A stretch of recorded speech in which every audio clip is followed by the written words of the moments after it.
దేవునికి స్తోత్రం కలుగునుగాక. ప్రియులరా, మీ అందరికీ యేసుక్రీస్తు వారి ప్రశస్త నామములో వందనాలు తెలియపరుస్తూ ఉన్నాను. లేఖనంలో నుంచి ఒక మాటని మనం చదువుకున్నాం. యెషయా గ్రంథం 53వ అధ్యాయములో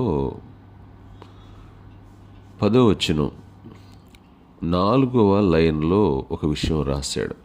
ఏమంటాడంటే, అతడు దీర్ఘాయుష్యవంతుడగును, యెహోవా ఉద్దేశము అతని వలన సఫలమగును.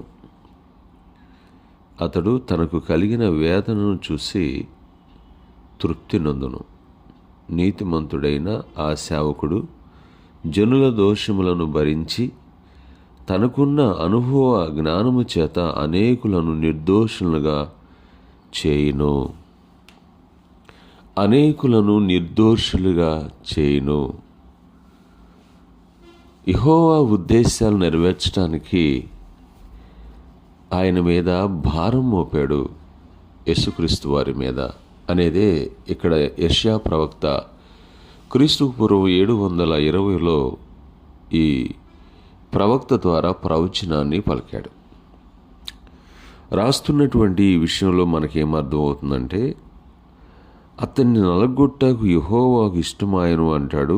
అతనికి వ్యాధి కలుగు చేశానంటాడు. అతడు తనను తానే అపరాధ పరిహారార్థ బలిగా చేయగా అతని సంతానము చూసును. అపరాధ పరిహారార్థ బలికి ఒక మేకను కానీ గొర్రెను కానీ అర్పిస్తూ ఉంటారు. కానీ ఇక్కడ అపరాధ పరిహారార్థ బలికి ఆయన్ని అర్పించారంటూ యెషయా ప్రవక్త ముందుగానే తెలియపరిచాడు. ఎందుకంటే యెహోవా ఉద్దేశము అనేటువంటి మాటని మనం చూద్దాం. యెహోవా ఉద్దేశము అతని వలన సఫలమగును. భూమి మీద కొన్ని కోట్ల మంది పుట్టారు, చనిపోయారు. కానీ ఆయన ఉద్దేశం నెరవేర్చేవారు ఎంతమంది ఉన్నారు? ఈ మాటలు వింటున్న సహోదరుడా, నీవు ఆయన ఉద్దేశం నెరవేర్చడానికి పరిపూర్ణమైనటువంటి వినయముతో ఉన్నావా? దేవుని ఉద్దేశం నెరవేర్చడానికి కోసమై అనుదినం ప్రయత్నం చేస్తున్నావా? ఇది చాలా అవసరం కదా నీకు. మనం తెలుసుకోవాల్సినటువంటి పాయింట్ ఏంటంటే, ఇక్కడ నేను దేవుని ఉద్దేశం నెరవేరుస్తున్నానా? దేవుని ఉద్దేశం ఏంటి అని మీరు అడగవచ్చు. కానీ ఇక్కడ యేసుక్రీస్తు వారికి ఒక ఆలోచన ఏంటంటే, ఆయన మానవుల యొక్క దోషాలు క్షమించడానికి, మనము ఆయన ఉద్దేశాలు నెరవేర్చేటువంటి వారిలో ఫెయిల్ అయ్యాం. మనిషి ఫెయిల్ అయ్యాడు. ఎప్పుడో ఆదిలోనే ఫెయిల్ అయ్యాడు మనిషి. కనుక ఆ ఫెయిల్ అయినటువంటి వాడిని ఎలాగైనా పాస్ చేసి నీతిమంతుడిగా మార్చి తండ్రి ఎదుట నిలబెట్టాలని ఈ మహనీయుడైనటువంటి యేసుక్రీస్తు వారు ఈ లోకానికి వస్తాడని ప్రవచనం ఇది. ఆయన యెహోవా ఉద్దేశాలు నెరవేర్చేటువంటి వాడు, మానవ దోషాలు పోగొట్టేటువంటి వాడు, మహనీయుడైనటువంటి వాడుగా మనకు కనబడుతూ ఉన్నాడు. అతన్ని నలగొట్టగా ఆయనకు తృప్తిగా ఉందంట. ఎందుకో తెలుసా? ఆయన నలగొడితేనే ఆయనలో ఉన్న జీవం మనకు వస్తుంది. ఆయన రక్తము, ఆయన శరీరము, ఆయన ఆత్మ మనిషికి లభించింది.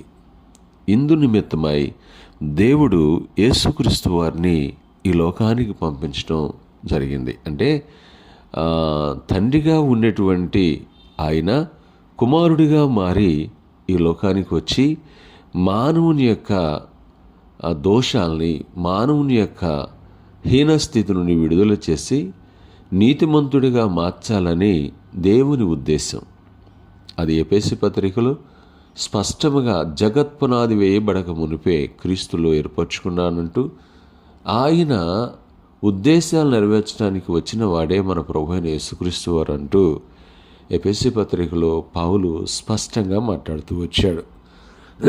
ఈ ఉదయకాల సమయంలో వాక్యం ఉంటున్నటువంటి నీవు కనీసం ఆయన ఉద్దేశాలు నెరవేర్చడానికి నీ జీవితంలో నీకు తగినటువంటి జ్ఞానం లేకపోయినా ఆయన ఇచ్చిన రక్షణన్న పొందుకొని ఆయన కోసం బ్రతకటం చాలా చాలా చాలా చాలా అవసరమైనటువంటిది. ఉచితంగా ఇస్తున్నాడు రక్షణ.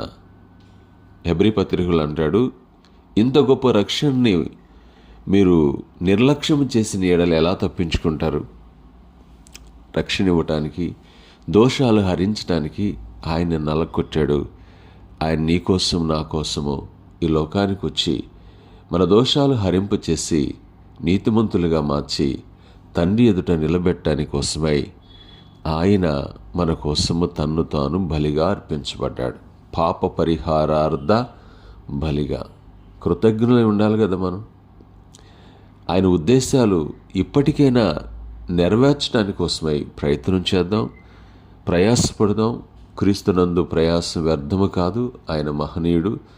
కనుక ఈ ఉదయకాల సమయంలో ప్రభు యొక్క ఆలోచన ప్రకారంగా ఆయన కుమారులుగా బ్రతకటానికి నిత్యము ప్రయత్నం చేద్దాం. ఆ రక్షణని చేపట్టి అనేకులకు ఆ రక్షణ గురించి బోధిస్తూ నిత్యము ఆయన నామ ఘనత కోసమై బ్రతుకుదుముగాక. ఆమేన్.